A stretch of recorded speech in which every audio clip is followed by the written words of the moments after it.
গিয়েছিলেন 2015 সালে ফেরার সময় সাংবাদিকদের সামনে বক্তৃতাকালে একটা শব্দ বলেছিলেন যে বাংলাদেশই আমার ঠিকানা, বাংলাদেশের বাইরে আমার আর কোনো ঠিকানা নেই। দেশের বাইরে আমার কোনো ঠিকানা নেই, এটাই হলো আমার ঠিকানা। এই দেশ, এই দেশের মাটি, মানুষই আমার সবকিছু।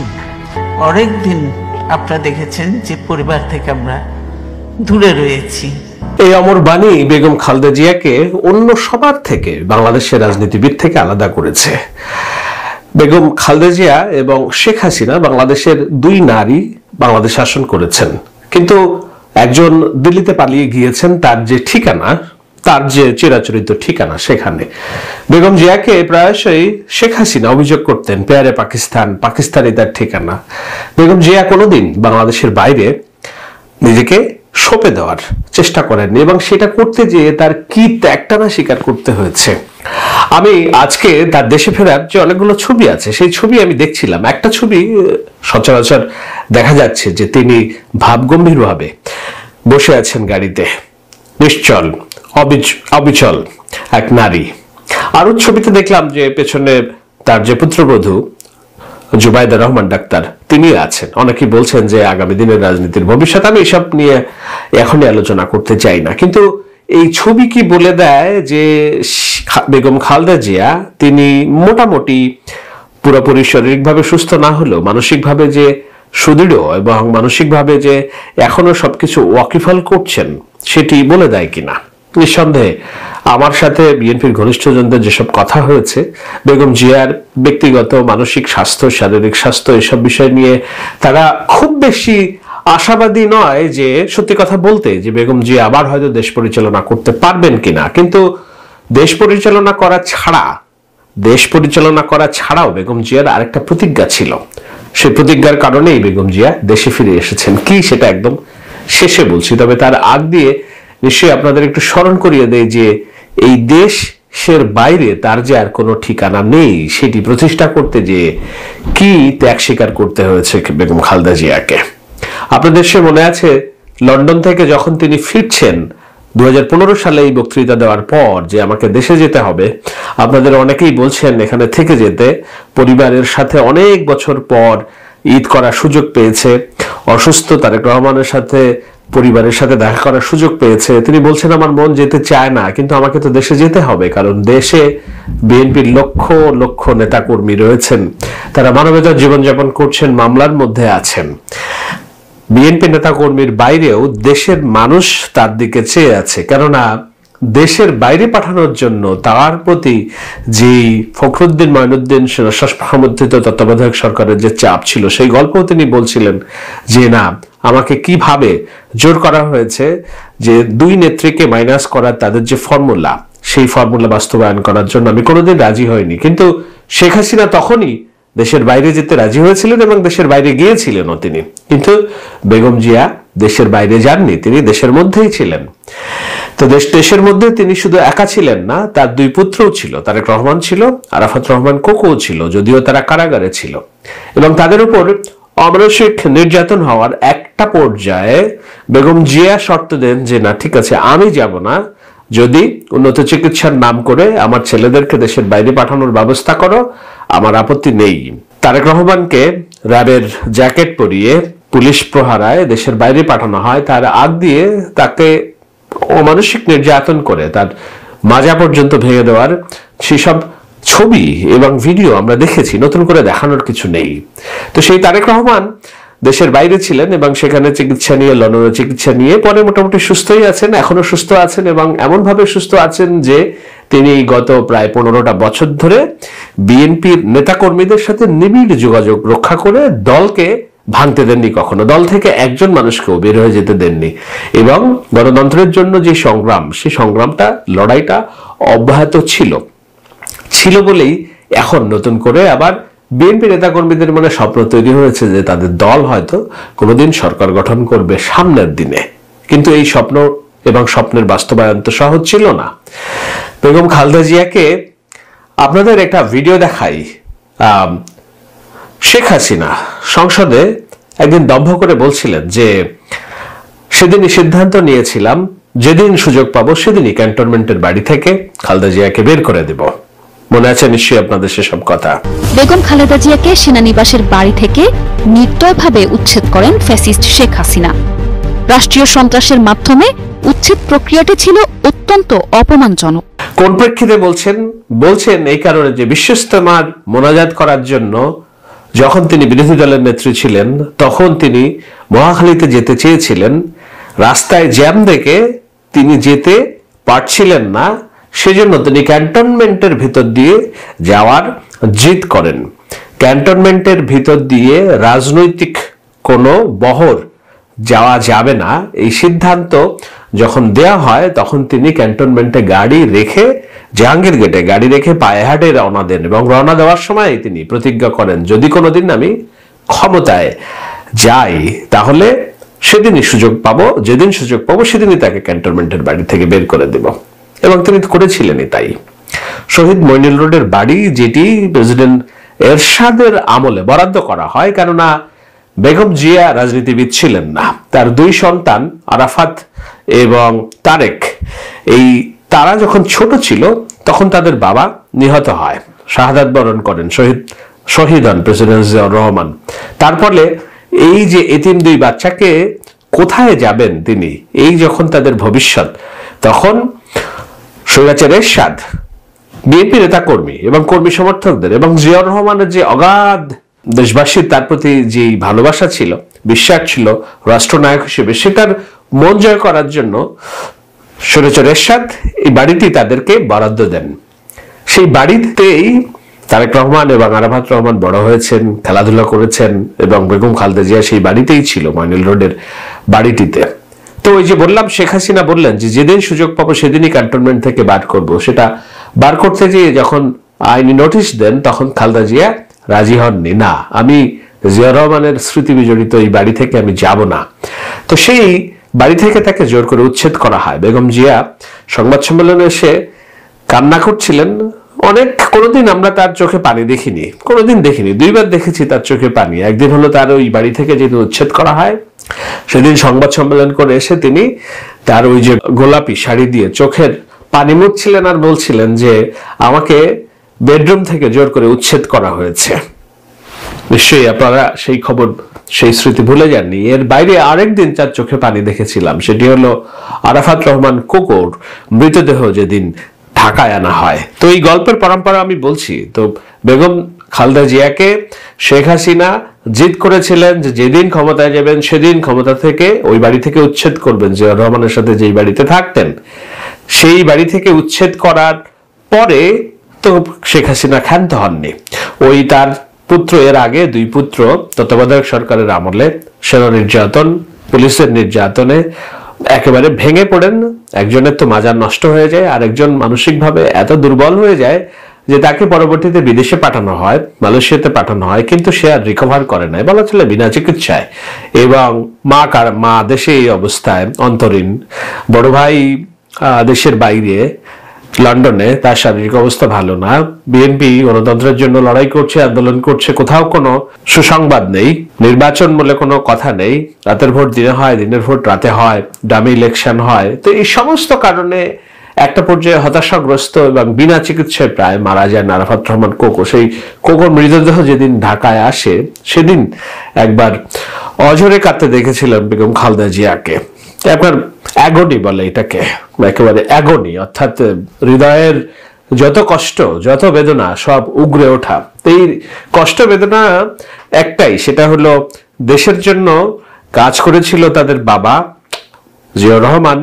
জিয়াউর রহমানের মৃত্যু হয়েছিল, তিনি শহীদ হয়েছিলেন, দুষ্কৃতিকারীরা তাকে মেরে ফেলেছিল। বেগম খালেদা জিয়া ছিলেন একজন গৃহকর্ত্রী, তার দুই এতিম সন্তানকে নিয়ে তিনি সংসার কিভাবে চলবে সেই যখন চাপ, তখন বিএনপির মাঠে থাকা লক্ষ লক্ষ নেতাকর্মী তারা অনুরোধ করলো বেগম জিয়াকে এই দলের হাল ধরার জন্য, এবং তিনি সেই হালটা ধরে কি করেন, তিনি স্বৈরশাসক এরশাদের বিরুদ্ধে লড়াই সংগ্রাম অব্যাহত রাখেন এবং একটা পর্যায়ে ৮৬ নির্বাচনে তাকে টোপ দেওয়া হয় ইলেকশনে যাওয়ার জন্য। কিন্তু তিনি তো জানতেন ইলেকশন হবে পাতানো নির্বাচন, তিনি যাননি। না যাওয়ার কারণে তার খেতাব দেওয়া হয় আপসীর নেত্রী। ওই নির্বাচনে যান হচ্ছে শেখ হাসিনা।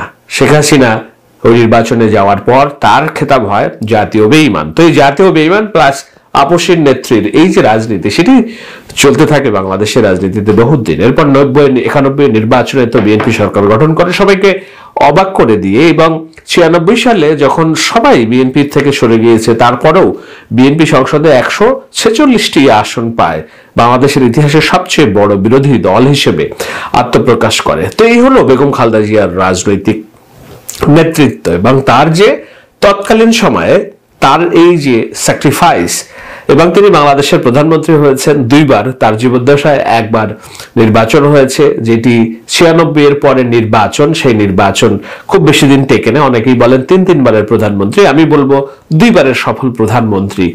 হ্যাঁ, তার আমলে রাষ্ট্র যে একেবারে ফুলেল শুভেচ্ছায় একেবারে বেড অফ প্রসেস ছিল না, দুর্নীতি ছিল, জঙ্গিবাদের উত্থান ছিল, কিন্তু তারপরেও কবি ইমতিয়াজ মাহমুদের ভাষায় বেগম জিয়া সম্ভবত একমাত্র বাংলাদেশের রাজনীতিক যার ঘাড়ে, যার তিলকে, কপলে স্বৈরাচার শব্দটা আসেনি কখনো। হ্যাঁ, তিনি স্বৈরাচার শব্দ কখনো আসেননি তার, এবং এখনো পর্যন্ত তিনি গণতন্ত্রের জন্য, সহাবস্থানের জন্য, সহমর্মিতার জন্য কথা বলেন। আমার মনে আছে মামুনুল হকের একটি কথা, তিনি বিএনপির একটি সমাবেশে যে বলছিলেন যে বেগম খালেদা জিয়াকে 5ই আগস্ট বাংলাদেশের গণ অভ্যুত্থানের পর শেখ হাসিনা পালায় যখন, তারপরে বেগম খালেদা জিয়াকে হাসপাতালে দেখতে গিয়েছিলেন মামুনুল হক, এবং মামুনুল হক বলছিলেন যে তার শরীরের খোঁজ খবর নেওয়ার সময় আমরা বারবার করে আমি মনে করিয়ে দিচ্ছিলাম যে আমরা আপনার উপরে কি অবর্ণনীয়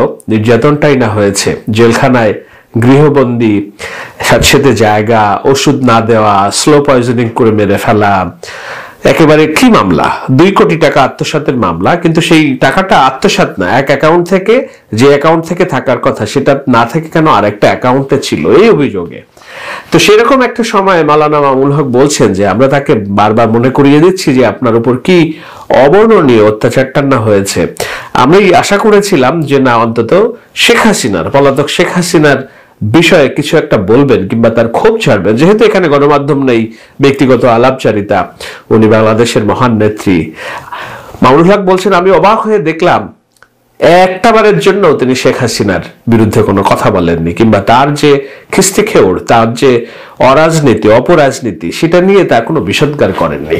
বেগম খালেদা জিয়ার সাথে রাজনৈতিক চরিত্রের যদি আপনারা মেলাতে চান শেখ হাসিনাকে, নিশ্চয়ই কোনোভাবে এটার মেলবন্ধন তৈরি হবে না। কিন্তু একজনকে আমরা দেখেছি দিনের পর দিন সংসদে দাঁড়িয়ে, দলীয় রাজনীতির প্ল্যাটফর্মে দাঁড়িয়ে, সাংবাদিক সম্মেলনে, হেন কোনো জায়গা নাই বেগম জিয়াকে নিয়ে, তার ব্যক্তিগত চরিত্র নিয়ে খিস্তি খেউড় করেননি। বিপরীতে বেগম জিয়া কোনোদিন তার যে স্বভাবসুলভ, তার যে বংশ পরিচয়ের যে রাজনীতির ভাষা, অ্যাস্থেটিক্সনেস, সেটি কখনো লুজ করতে আমি দেখিনি, আমরা দেখিনি। মামুনুল হক সেই কথাই বলছিলেন, নিশ্চয়ই আপনারা শুনেছেন তার কথা। 5ই আগস্টের একদিন পরে বেগম জিয়াকে হাসপাতালে দেখতে যাওয়ার সুযোগ আমার হলো, এবং সেখানে ডক্টর জাহিদ সাহেবের বদান্যতায় দীর্ঘ সময় একান্ত সাক্ষাতে ওনার সঙ্গে কথা বলার সুযোগ হলো। যেটা বলছিলাম যে এই মধুর প্রতিশোধ, এই প্রতিশোধ আর কিছু না, শেখ হাসিনাকে নিশ্চিহ্ন করা, আওয়ামী লীগকে নিশ্চিহ্ন করা, এগুলো তার প্রতিশোধের স্বপ্ন ছিল না। তার প্রতিশোধের স্বপ্ন ছিল বাংলাদেশ থেকে একদিন স্বৈরতন্ত্র নিপাত যাবে, বাংলাদেশ থেকে একদিন ফ্যাসিবাদ নির্মূল হবে, এবং বাংলাদেশে গণতন্ত্র প্রতিষ্ঠিত হবে। তো বাংলাদেশে গণতন্ত্র প্রতিষ্ঠিত হওয়া এবং সেই গণতন্ত্র প্রতিষ্ঠার জন্য বেগম খালেদা জিয়া হয়তো এখনো বেঁচে রয়েছেন। আল্লাহ হয়তো তাকে এখনো বাঁচিয়ে রেখেছে শুধুমাত্র এই একটাই কারণে যে বাংলাদেশে গণতন্ত্র পুনঃপ্রতিষ্ঠিত হওয়ার পর হয়তো তার দায়িত্ব শেষ হয়ে যাবে। এখন গণতন্ত্র এরই মধ্যে বাংলাদেশে অনেকখানি প্রতিষ্ঠিত হয়েছে, কেবলমাত্র ভোটের মাধ্যমে একটি নির্বাচিত সরকার আসার অপেক্ষা, এবং সেই ভোটের মাধ্যমে নির্বাচিত সরকার কারা হবে, নতুন দল হতে পারে, জামাত ইসলাম হতে পারে, অথবা বিএনপি হতে পারে, আমরা জানি না কে হতে পারে, কিন্তু যেই আসুক বাংলাদেশে গণতান্ত্রিকভাবে যদি একটি সরকার আসে, সেটি সেটি দেখার জন্য বেগম খালেদা জিয়া যে এতদিন বেঁচে আছেন, আল্লাহ তাকে বাঁচিয়ে রেখেছে, আল্লাহ তাকে রেখে দিয়েছে, সেটি বলার জন্যই মূলত আজকের এই আলোচনা। এখন এই আলোচনার প্রেক্ষিতে নতুন নতুন আরো অনেক প্রশ্ন আসবে যে গণতন্ত্র প্রতিষ্ঠিত হলে এই নির্বাচনে বেগম খালেদা জিয়া কি প্রধানমন্ত্রী হবেন কিনা। বিএনপি সংস্কার প্রস্তাবে পরপর দুবারের বেশি প্রধানমন্ত্রী না বলে তৃতীয়বার আবার প্রধানমন্ত্রী হতে পারবে, তারা এটা চাচ্ছে। আর সংস্কার কমিশন প্রস্তাব দিচ্ছে যে সারা জীবনে কেউ 3 বারের বেশি প্রধানমন্ত্রী হতে পারবে না। সেই সংস্কার প্রস্তাব বিরোধিতা করার পেছনে এমন কি আছে যে বেগম খালেদা জিয়া আরো একবার প্রধানমন্ত্রী হওয়ার সুযোগ বিএনপি রাখতে চায়, এজন্যই তারা এই সংস্কার প্রস্তাবে বাধা দিচ্ছে না। আমি ব্যক্তিগতভাবে অনেকদিন যাবৎ চেয়েছি বেগম খালেদা জিয়া শারীরিকভাবে অসুস্থ, মানসিকভাবেও হয়তো অতটা শক্ত নন, কিন্তু তাকে একদিনের জন্য হইলেও প্রধানমন্ত্রীর আসনে একবার দেখতে চেয়েছিলাম একটা কারণে, সেটা হলো মধুর প্রতিশোধ। যে বেগম খালেদা জিয়াকে রাষ্ট্র ক্ষমতা থেকে দূরে রাখার জন্য শেখ হাসিনা ফ্যাসিস্ট হয়ে উঠেছেন, দেশ থেকে বিতাড়িত হয়েছেন সপরিবারে সদল বলে, সেই খালেদা জিয়া আবার বাংলাদেশের প্রধানমন্ত্রী একদিনের জন্য হলেও, এটি আমার একটা স্বপ্ন ছিল, এটি আমার একটা ভাবনা ছিল, এটি আমার একটা মনোলগ ছিল বেশ অনেকদিন আগে। এখনো আমি সেটি ভাবি কিনা, নিশ্চয়ই এটি নিয়ে একটা আলাদা এপিসোড করা যেতে পারে, একটু লম্বা হয়ে যাচ্ছে। পরের পরই যে যেভাবে পারে রোহিঙ্গা আসছে, সেখানে সে রোহিঙ্গা আসতে আসতে এই সংখ্যা ছাড়িয়েছে প্রায় 1 মিলিয়ন, অর্থাৎ 11 লক্ষ। এই 11 লক্ষ রোহিঙ্গাদের মধ্যে 1,80,000 নাকি মায়ানমারে ফিরে যাবে। কি চমৎকার একটা সংবাদ! এবং এই সংবাদ দিতে যে আমাদের প্রধান উপদেষ্টার বিশেষ সহকারী হাই রিপ্রেজেন্টেটিভ রোহিঙ্গা বিষয়ক, ওনার নাম খলিলুর রহমান, যেহেতু উনি রোহিঙ্গাটা বিষয়ে দেখাশোনা করেন, ওনার নাম আমি দিয়েছি রোহিঙ্গা খলিল। রোহিঙ্গা খলিল একেবারে হাত পা কাঁপতে কাঁপতে ব্রিফিং করেছেন যে কত তারিখে, 4 তারিখে, এপ্রিলের 4 তারিখে Myanmar government has confirmed that these 180,000 people are now fit to return to Myanmar. For the remaining numbers of the original list that we prepared, we continue to and expedite the verification process. When we can possible to bring back these people, we will arrange as soon as we can. তো সে দেখছেন রোহিঙ্গা খলিল সাহেবের হাত পা উত্তেজনায় কাঁপছে, মনে হচ্ছে যে কি একটা করে ফেলেছেন তিনি, কি একটা সাফল্য ধরা দিয়েছে বাংলাদেশের পররাষ্ট্র মন্ত্রণালয়ের কার্যক্রমের মধ্যে। একেবারে সাফল্যবিহীন একটা সাফল্যের খরা চলছিল যেন। রোহিঙ্গা খলিল সাহেব এসে উনি সাফল্যে একেবারে ভরপুর বানিয়ে দিলেন যে না, এটা একটা বিশাল জিনিস। এইটার পরে নানান রকম কথা হয়েছে সমস্ত জায়গায়, ওয়াজ মাহফিল, বয়ান, টকশো, সব জায়গায় রোহিঙ্গারা চলে গেছে। 1,80,000 রোহিঙ্গা চলে গেছে। প্রসেস শুরু না, একদম চলে গেছে। এটা একটা বিশাল সাফল্য। আমরা এক হুজুরের ওয়াজ দেখছিলাম, হুজুরের নাম কি আমরা জানি না, কিন্তু খুব পপুলার হয়েছে সোশ্যাল মিডিয়া, নানান রকম কন্টেন্ট ঘাটতে হয়তো ঘাটতে ঘাটতে আমি দেখলাম যে এইটা প্রধান উপদেষ্টার চীন যে সফর, সেই চীন সফর সাফল্য ধরা দিতে শুরু করেছে। দিল্লি না ঢাকা, ঢাকা ঢাকা। হুজুর, আমরা হুজুরের কেন দোষ দিব খালি?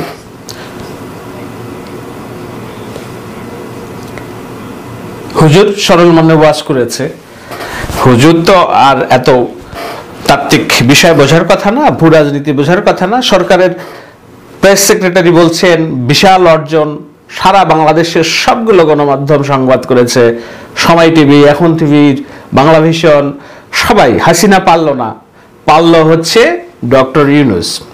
আমরা তো চাই ডক্টর ইউনূস পারুক, আমরা তো চাই যে রোহিঙ্গা সমস্যার সমাধান হোক। রোহিঙ্গা একটা গলার কাটা হয়ে আছে রোহিঙ্গা জনগোষ্ঠী আমাদের জন্য। কিন্তু ওই ঘোষণার পর শুধু সংবাদ মাধ্যম, রোহিঙ্গা খলিল তো না, আমাদের যারা মনোজগতে, যাদেরকে আমরা স্টার মনে করি, আমরা মনে করি বিচক্ষণ, আমরা মনে করি তারুণ্য, তাদের হেন কোনো ব্যক্তি নেই যে এই ইউনূস পূজায় নিজেকে সমর্পণ করেন নাই। সার্জিস আলম ছাত্রনেতা একটি স্ট্যাটাস দিয়েছে, প্রথম ধাপে 1,80,000 রোহিঙ্গা ফেরত নিতে প্রসেস শুরু করেছে Myanmar. Thank you our magic man, our professor doctor Yunus. মানে প্রসেস শুরু করে দিয়েছে। বেকুবিপনা কোথায় যে দাঁড়ায়, রাষ্ট্র জাতি হিসেবে আমরা কতটা একটা টিকটকার নেশন হিসেবে দাঁড়িয়ে গিয়েছি, এবং আমাদের যারাই আমরা সরকার পরিচালনা করছি, রাজনীতি করছি, পলিসি নির্ধারণ করছি, সবার মধ্যে একটা টিকটক উন্মাদনা ঢুকে গেছে যে তাড়াহুড়ো করে কিভাবে একটা সাফল্য দেখানো যায়। এটাতে দোষের কিছু নেই। এই সরকার 7 মাস দায়িত্ব পালন করছে। এই 7 মাসে একটা দেশের এমন কিছু হয়ে যায় না যে খুব রাতারাতি খুব বড় পরিবর্তন দৃশ্যমান হয়, কিংবা রাতারাতি সবকিছুই একটা অচল অবস্থা, মাফিয়াতন্ত্রের শাসন ব্যবস্থায় যেসব অনুন্নয়ন অর্থাৎ দুর্নীতি ছিল, মারাকাটা ছিল এবং অন্যান্য লোক দেখানো একেবারে হাইপ তৈরি করা উন্নয়নের জোয়ারে ভেসে যাচ্ছে বাংলাদেশ। উন্নয়নই আছে, আমাদের আর কিছু দরকার নাই। শেখ হাসিনা হাতে যতদিন দেশ পথ হারাবে না বাংলাদেশ, এই পথ হারাবে না বাংলাদেশের নতুন হাইপ আমরা দেখতে পাচ্ছি। Thank you magic man our professor doctor Yunus. আজীবন ডক্টর ইউনূসকে চাই, আজীবন তার জীবদ্দশায় থাকতে তাকে আর নির্বাচন দিও না।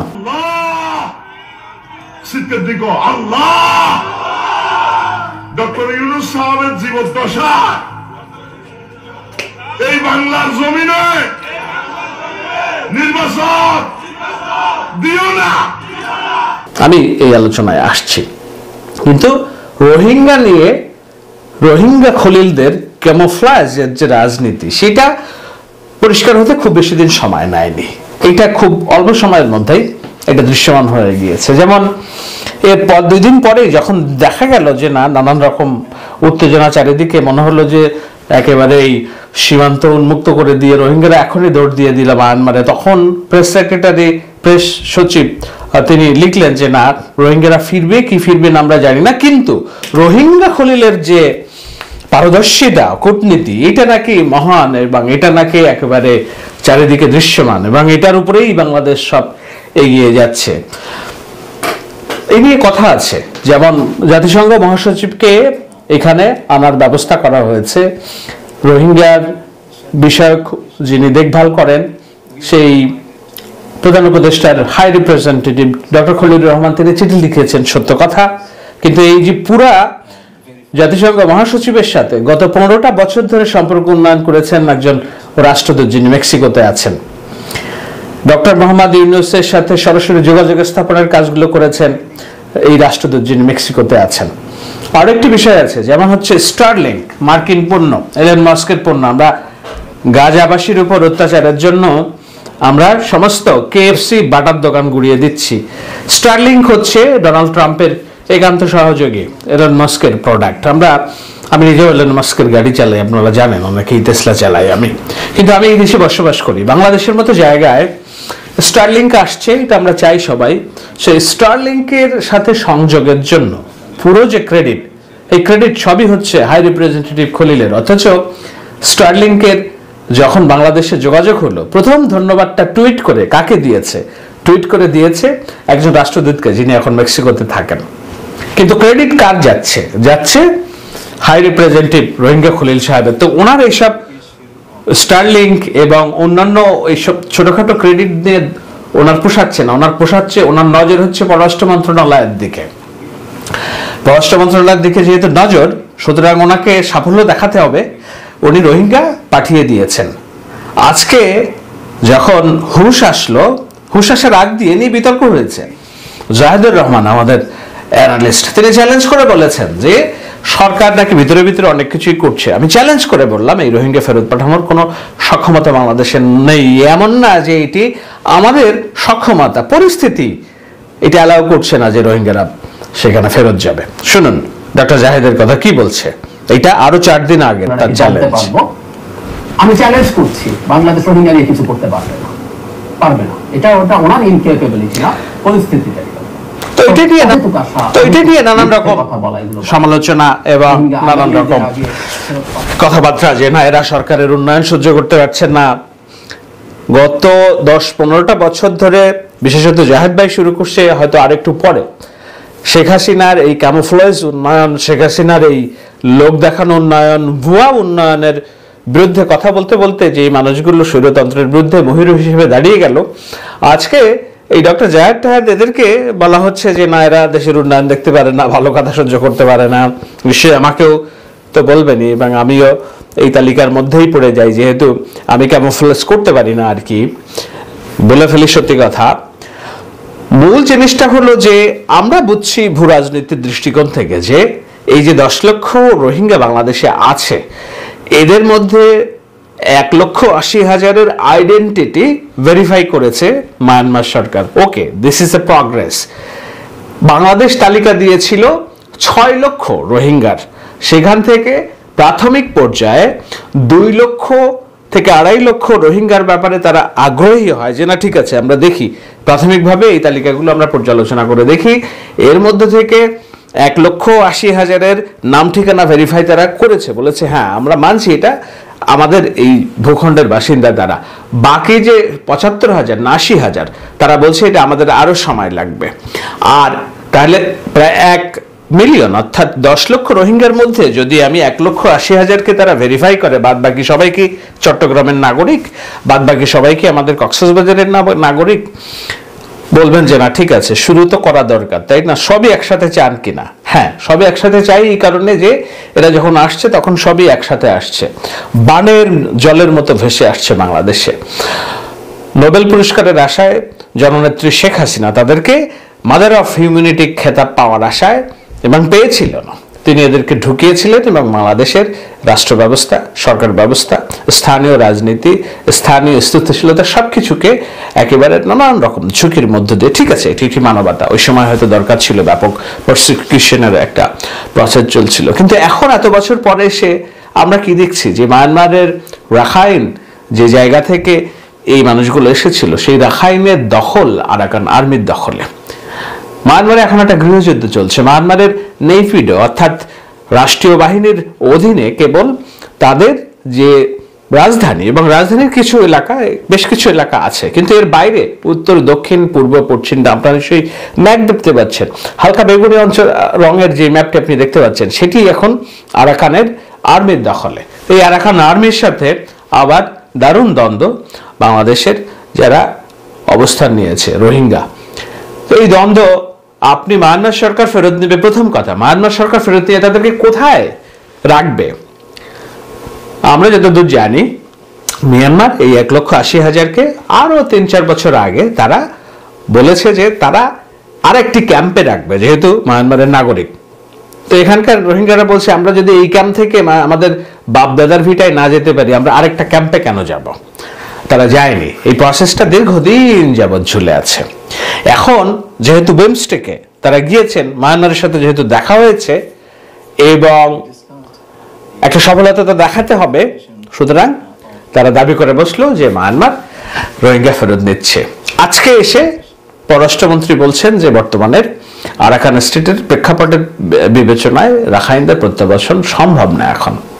আর ওই যে রোহিঙ্গা খলিল যার কথা বলছিলাম, সেও সুর পাল্টিয়েছে। সে বলছে এইটার সবকিছুর একটা সময় লাগে এবং প্রসেসটা তো শুরু হয়েছে, এবং তিনি এটাও বলেছেন কথার ফাঁক দিয়ে যে আমরা নতুন কিছু করি নাই। এটা 2018 সালে বাংলাদেশ সরকার এবং মায়ানমার সরকারের মধ্যে যে আলাপ হয়েছিল, যে চুক্তি হয়েছিল, তার প্রেক্ষিতেই এই কাজটা হয়েছে। খেয়াল করবেন সময়টা যেটা বলছে 2018 সাল।